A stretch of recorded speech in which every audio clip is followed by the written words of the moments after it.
Hello, everybody. Today, I am Colson Kaufman, and today we're speaking on something a little bit different. I wanted to look at the four current continuing candidates and the Republican nominees who are running for the nominee to run against Joe Biden. Now, we all know that Donald Trump is most definitely and most likely to win the primary debates. He's already won in Iowa by a historical jump, 98 of the counties he has won in Iowa, and in New Hampshire he also won in double-digit margins compared to Nikki Haley. So he's had a very victorious and historical win, unlike any other for the Republican Party. And it made me kind of think, well, let's put these four candidates, and there is two others, and I know people don't really talk about it, but let's put these four candidates against the United States. How would these candidates perform the best? Would Donald Trump have a landslide victory, or would it be by close margins that Nikki Haley, Asa Hutchinson, or Ryan Binkley have chance to, to win the as many states as they can in order for Trump not to win? I don't see it. So I'm using 270towin.com, and I'm using the other percentages marks, and other meaning that it's among other people. So that includes JFK Jr. Or sorry, not JFK Jr. I'm not thinking straight. But you know who I'm talking about. RFK Jr. Sorry. RFK Jr.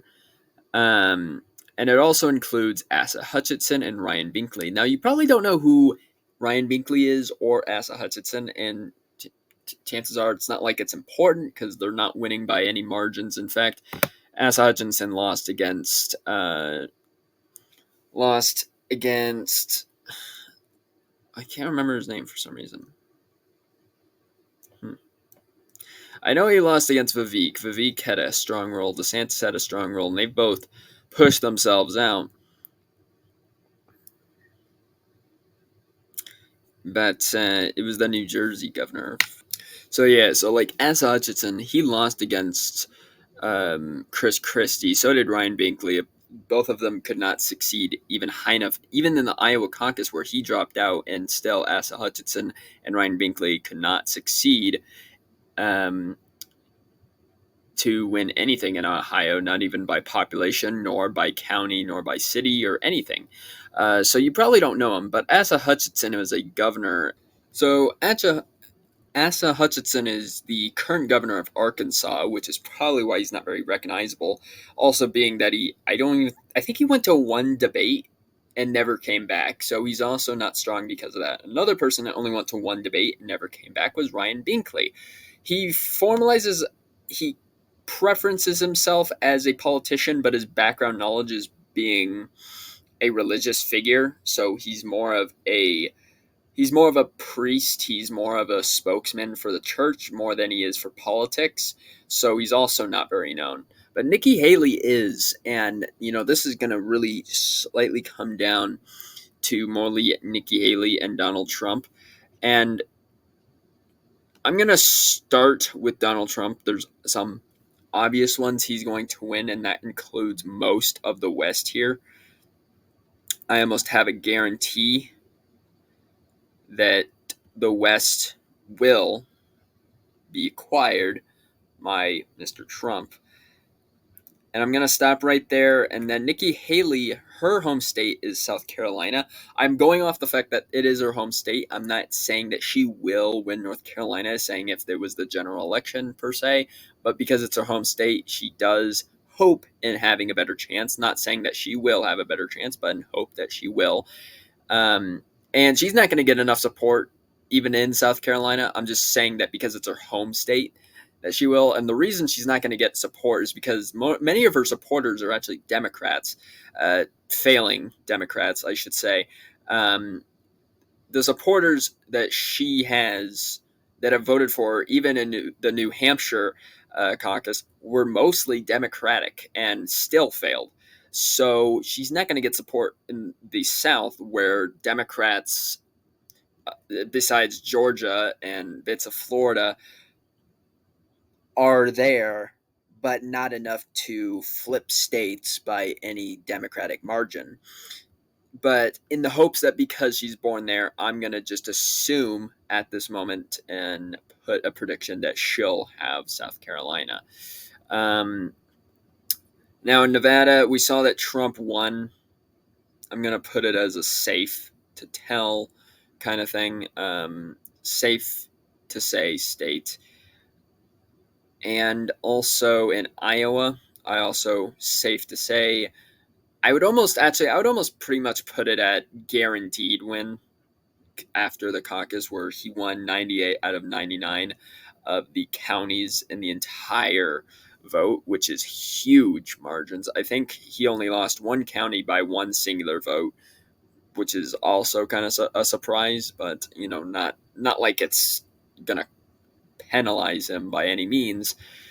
The only thing, Nikki Haley could probably win the first two districts in Nebraska, and I'm going to say this is because those areas do contain a bigger margin in the support of LGBTQ, and I know she doesn't support LGBTQ, but because she is, but by the standard of that, because she's a woman running for primary, there's going to be a lot more women who support her, which does influence a bigger margin of LGBTQ people to support her as well.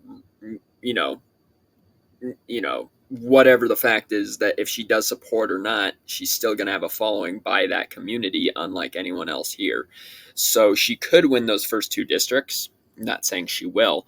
Trump, I'm going to say, most likely is going to win Alaska here. And back with Arkansas, I kind of forgot because Asa Hutchinson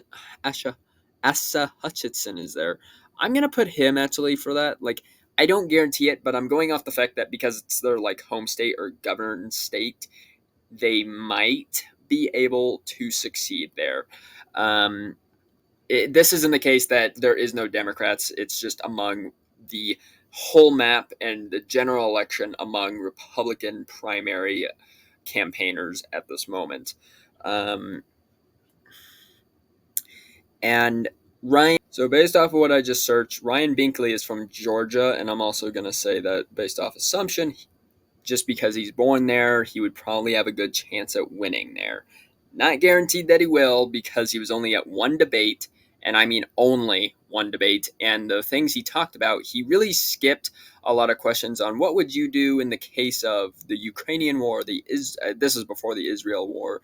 So when there was still talk about the Taiwanese war against China, he avoided all those questions and rather kind of talked on how to be faithful and how to bring Gen Z back to God and faithful, which is already happening.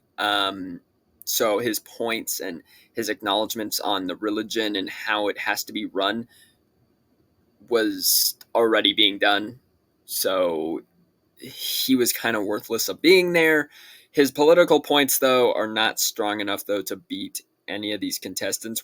That's why they're kind of pushing off to the side here. And I'll go back Trump here. I think he does have a better chance with the South. And the reason I kind of put him lower, of course, actually, I can't really do that. I have to put him as safe states, I guess. He's got a better chance with the South, I think, than anyone else here. I think he's going to win. I do.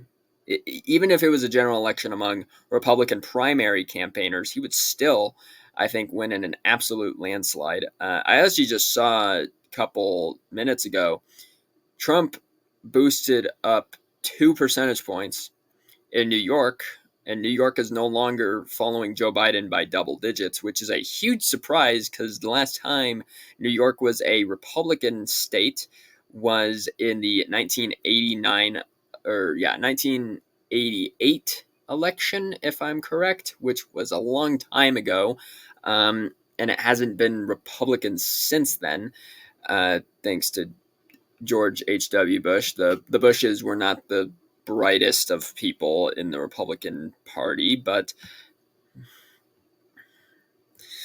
and now I'm going to go back to Nikki Haley.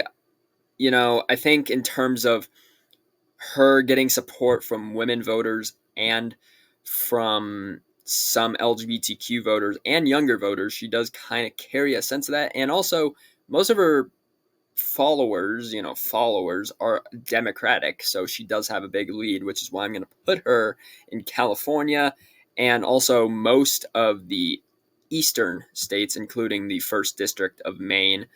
I'd say New Jersey, because Chris Christie supported a lot of what Nikki Haley said, and Nikki Haley somewhat agreed with Chris Christie, which is why I'm putting her there. Sorry. And then Maryland, Delaware only because, again, she is a lot of, especially in the East, she gets a lot of support from Democratic voters and still fails. But I'm going to leave, actually, Connecticut probably, because Connecticut, I think, was one of the only states that tried to ban everyone but Biden off the ballot, so Trump would kind of miss the mark. But because Haley has more Democratic supporters, yeah, that's where we're going. So we have 118, a 6 and 16. I really don't think these guys have a singular chance. But with Trump here, I'm going to go back. I think Texas and Florida, automatic Trump. I don't know a lot of cases in which Florida or Texas will be pro Nikki Haley, if they ever will be, considering that Ron DeSantis, the governor of Florida, is endorsing Trump, so that boosts him. And Texas, Ted Cruz has always, since after the 2016 election, endorsed Trump, which will boost him majorly. And I believe Ted Cruz is senator there now, or he's governor. I can't remember which. But he will definitely boost ability for Trump to win in Texas. And I'm going to go back to Nikki Haley. Again, with women voters and LGBTQ voters, I think Colorado kind of stays more with her based off of that note, not so much based off of general facts and how you see Republicans voting right now. But if this was, say, the general election, I would go off of these. And same to go, probably not with minority states. And by minority states, I mean New Mexico, Arizona, Nevada, Michigan, Illinois, any of the states that conclude a bigger margin of Hispanics, blacks, Asians, anything that's really not white. Nikki Haley probably has least amount of chance to get any support in, and Asa Hutchinson and Ryan Binkley probably out of the picture. Ryan Binkley, although he is very supportive in the church, just because you're supportive in the church doesn't make you eligible or confident by anyone else's sense of, hey, you could be president, because it really doesn't show that you could be president. You got to really show that you're committed by something else that isn't just religion. Asa Hutchinson, again, he's just the Arkansas governor. Arkansas will vote for him if it were a general election, but there's chances that they wouldn't vote for anyone else. But Nikki Haley has least chances to get in minority groups because Donald Trump shows, even against Joe Biden, that he is getting more black voters. Black voters getting more Latino voters, more Hispanics, more Asian voters. Now, he's not really getting a lot of young voters. Vivek could endorse that. And Nikki Haley is most likely going to get young voters, but that doesn't guarantee in a general election concept that she would win the state by any means. But if she were to kind of win a state here, I'd say Virginia, again, with the whole thing of like women's support, probably so. And also Minnesota, maybe. I'm not guaranteeing, I'm kind of just guessing, but just to even it out, Minnesota, even though it is showing more pro-Trump things, pro-Trump sides, I do see percentages from 270 that prove that Nikki Haley is up there, kind of like in Minnesota, and has somewhat of a lead, but not, maybe not. It's going to be like one of those close things, like too close to call, but I'm just going to put it up there for now. And also Hawaii, I'd also say, is not going to be Trump. In fact, Hawaii kind of wants to be their own thing. That's fine. We actually have no government documentation that says we own Hawaii. So if they wanted to become their own little thing, they could, because we don't have anything to prove that they can't be. And they're more liberal anyways. There's very few Republican counties or Republican districts in Hawaii that would vote for Trump or any of the other candidates listed. And going back with Trump, he is bigger in minority states. So again, New Mexico, Arizona, Nevada, Wisconsin, Michigan, Illinois, Ohio, Pennsylvania. I'd say almost guaranteed he is bigger in those states for that one reason. And also Maine. I'd say Maine as a state and Nebraska as well, guaranteed win here. Now that's a 295. He's already well above passing. These contestants pretty much could have been deleted. I didn't even have to include them, but I did, because they still are in the race. But Nikki Haley is not showing a lot to prove that she can stay in the race here. Sorry, this stupid Alexa is annoying me. Shut up. Sorry about that. But then going back, I think if Virginia is going to vote for, say Virginia is going to vote for Nikki Haley, then West Virginia might have the same opinion. That's never really been the case, but it's 2024, man. Let's just do it. And really here, maybe Washington and Oregon, again, she is getting a lot more Democratic supporters, which means that she could win a little bit more of this side than the rest over here. But then it kind of comes down to Trump most likely winning in Indiana, as he already is with the general prediction of the election so far, and in New York. So, and with DC, Nikki Haley, I think would fit those standards. So based off that, we have a 334, 182, a 6 and 16 election. And really, that kind of concludes it. I know this has been 18 minutes long, and I'm going to shut up. But if you did enjoy this concept type video, like, subscribe. We're almost at 100 subs. That would be good if we could get there. Leave your opinions on what you think about this. I may or may not answer to them. And with all being said, I will see you guys all in the next political video. Peace out, guys.